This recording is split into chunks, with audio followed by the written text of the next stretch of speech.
Hi, guys. Welcome back. All right. So, Scorpios, let's go ahead and jump on in. Scorpios, by the way, thank you guys so much for hanging in there with me throughout this week. It's been a real bumpy ride.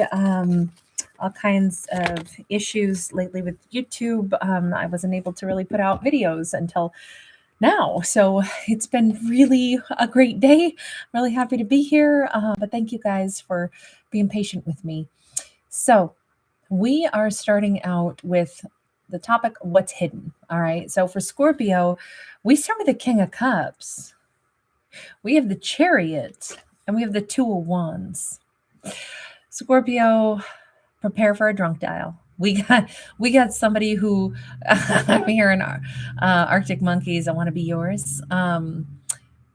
We have somebody who wants to be either. I'm also hearing Rod Stewart when I was your man. I remember each and every day with you. Anyway, everything in my world seemed good and right when I was your man.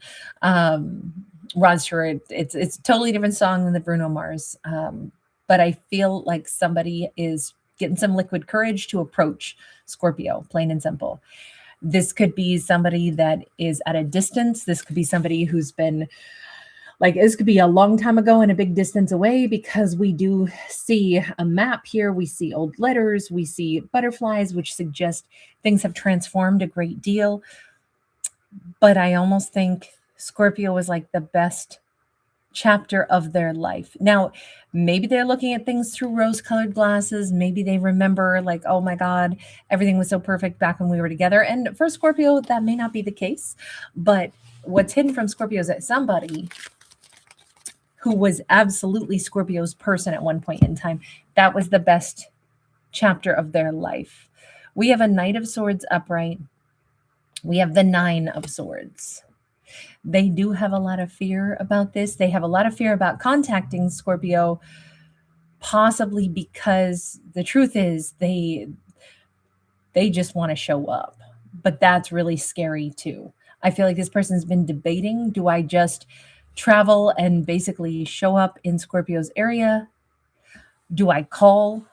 I think that they're going to make a phone call, and I think it's going to take them liquid courage. But I would say that the thought has always been, could I just go see Scorpio? Could I just go show up? Could I? And I think that that's way too stressful. The idea of like arriving on the doorstep, that's way too stressful. Six of Swords sideways, they're really scared to find out that Scorpio has maybe moved on. They think that Scorpio hasn't. They think there's a chance that they haven't, but they're really scared mostly about finding like Scorpio's life is taking them in a whole different direction. It's scary. No beans. Hi, sweetheart. So good to see you. Whitman clan. Hi, babe. Thank you, honey. Thank you guys for being so patient with me all week. We have Three of Cups upright. That Three of Cups is this. I mean, the whole story is I want to reconcile. I want to see Scorpio again. I don't know how that's going to go, but they believe Scorpio will talk to them. Why do you think that? Why do you think that? Queen of Pentacles, Seven of Coins. I think Scorpio has a very generous nature, and I think that they know the core component of who Scorpio is, and they know that that wouldn't have changed. If Scorpio, also they may think Scorpio has like a certain like spectacular flourish to them. The way Scorpio does things could always be a little extra. Scorpio could be somebody who has like, Scorpio's not just a person who like remembers when it's somebody's birthday. Scorpio's probably the person who remembers when it's somebody's birthday and remembers, when their pet's birthday is that they love so much. Scorpio does things a little extra. And I think there's something about Scorpio where they're like, Scorpio doesn't just show affection. When they love really, really, really deep. They're a tremendous giver and they don't forget anybody. I think Scorpio may be particularly brilliant and have a mind like a steel trap. And they know that also. They know that if ever Scorpio gave to them, let me tell you, Scorpio's never forgotten them. And they know that without a doubt. So there's a pretty good, strong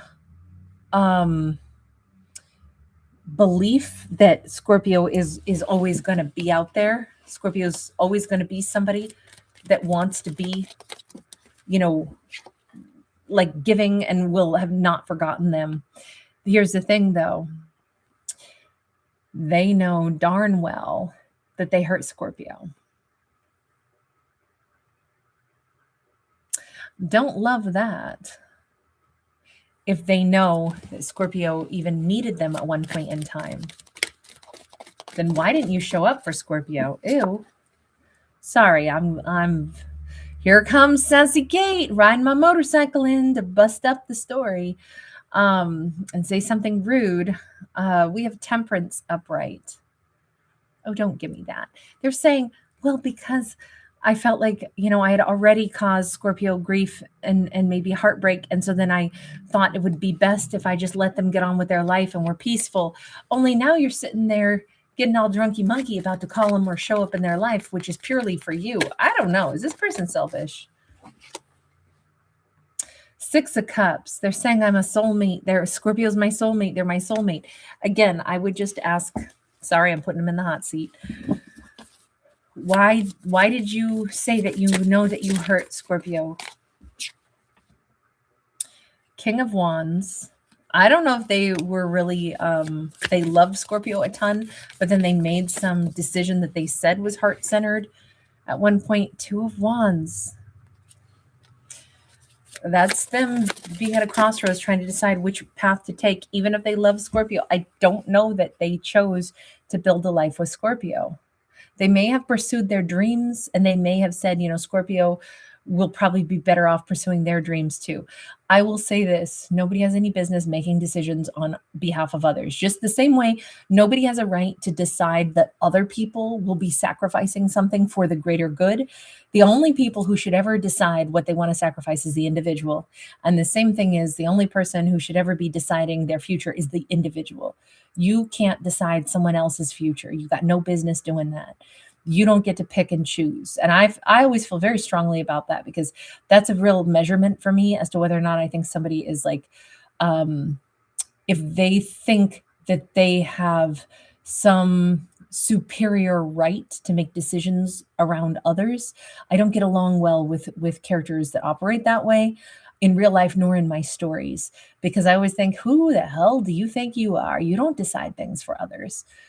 But this storyline hints to me anyway that under the guise of having made a tough decision, but that they thought was the right one, it would be fine if they made the right decision for themselves, right?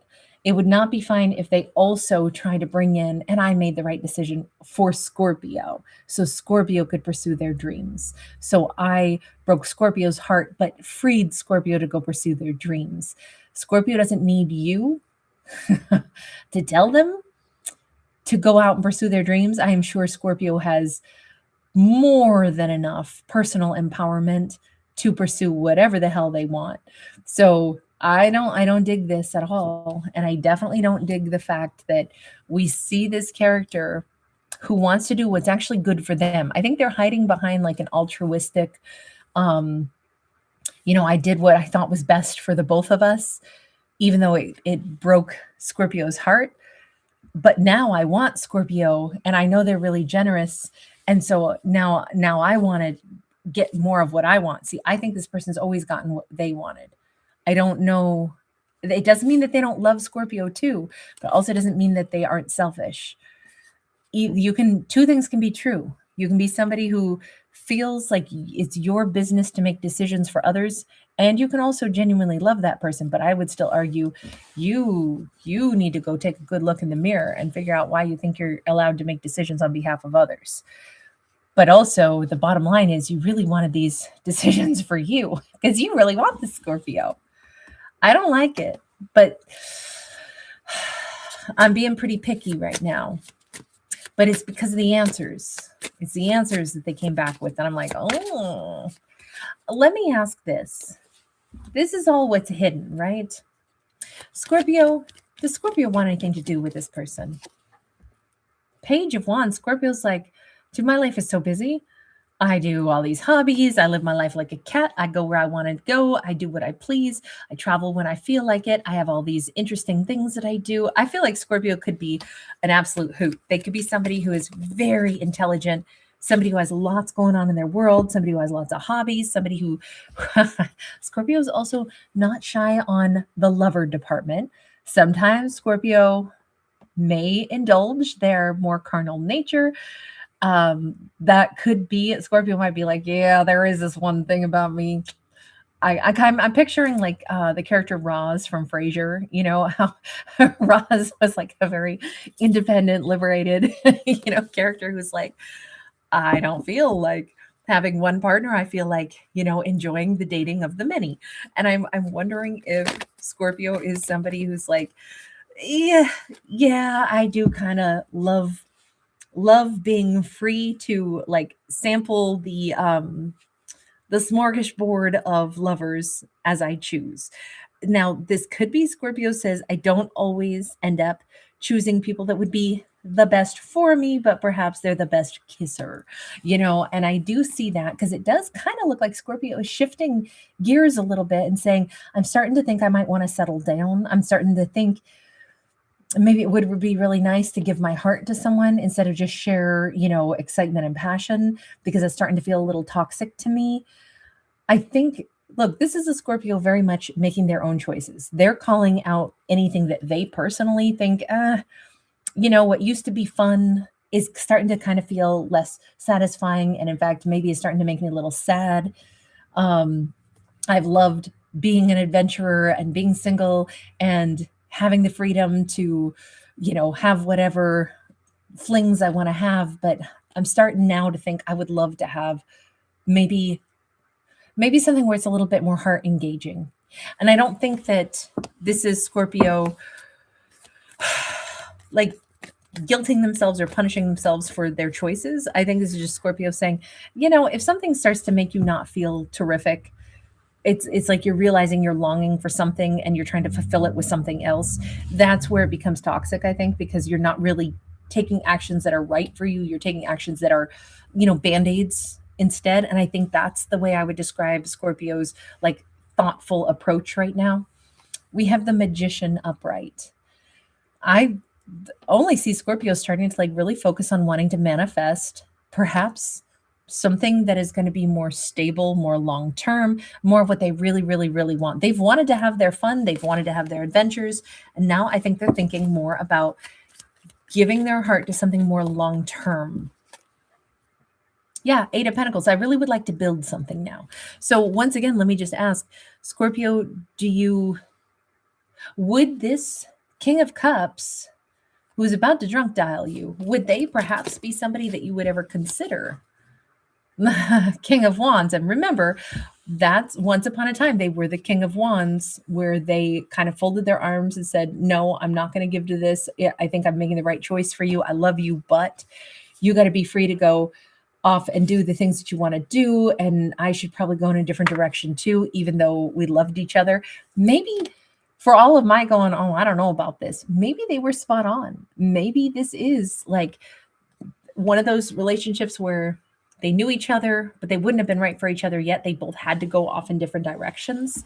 I mean, Scorpio certainly doesn't seem like they've been pining over this person, but Scorpio does seem to have very good memories of this person and their heart. Like, oh, they did love me. Seven of Swords in the reverse. I know that they loved me. So perhaps this is one of those stories where characters did what they both had to do. Look, we have the Chariot upright, but we're still sitting down. I kind of think if this King of Cups reaches out to Scorpio, at least in this story, I don't see them hanging up the phone. I see them possibly being like, well, hey, how are you? I kind of think that this could be something. Eight of Wands. Scorpio would definitely talk to this person, see what's up, see what's going on, see what their life's been like. I don't see Scorpio being like, oh my God, they were the love of my life and I've been hurting every day without them. Not at all. Scorpio has loved, has lived, has adventured, and still continues to have a great life, but they are thinking about something more long term, and maybe it's just now the right time. Let me ask, universe, is there a potential that this is actually the perfect time for these two hearts to come back together? We have the Three of Pentacles, which says yes and potentially no. It is the right time because Scorpio says, I would like perhaps to start thinking about something, that I can build a long-term connection with. There could be another plot twist in all this. That person of the past who was both a King of Cups at this point, they want to be Scorpio's person, but they have actually always been a King of Wands. It is possible that they will be returning into Scorpio's life, but they may be the vehicle by which Scorpio meets the person that they're truly meant to be with. There's two people on that card with the Three of Pentacles.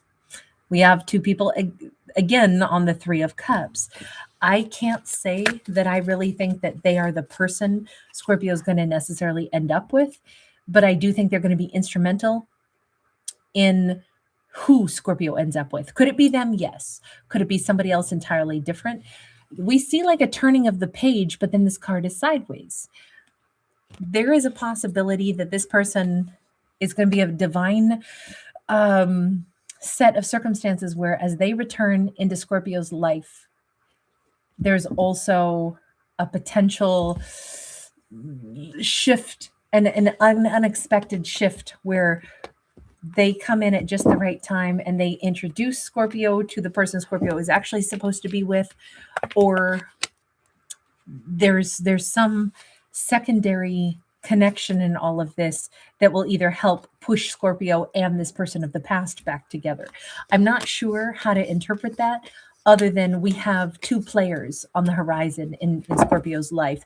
Scorpio does end up with somebody that is exactly the kind of life that they want to build. I just can't say that I think it's 100% definitely that it's going to be them. Interesting plot twist perhaps on that, but this kind of remains to be seen. But they're getting ready for a drunk dial. That isn't really a drunk dial. It's just some liquid courage because they're really scared to reach out to Scorpio, but they really, really, really need to. So I think that that's coming. All right, you guys, I'm going to leave this one here. Thank you guys so much for being here. Really appreciate you. Thank you again. I'm going to bounce on out, and we're up to Scorpio next after this. If I have time, I will get I need to get Cancer on the other channel though too. I'm trying to get us caught up for all these days. I haven't been able to post videos. If I can get all zodiacs done, I will tonight, but I really want to aim for that more tomorrow, provided videos keep processing. But I will definitely still get to Ophiuchus tonight. Artemis Oracle, thank you so much. Selma with Tina, hi honey. Thank you for being here. Women Clan, Brahita, and No Beans, thank you again, you guys. Sending you lots of love. Thanks for hanging out. Thanks for giving it a thumbs up.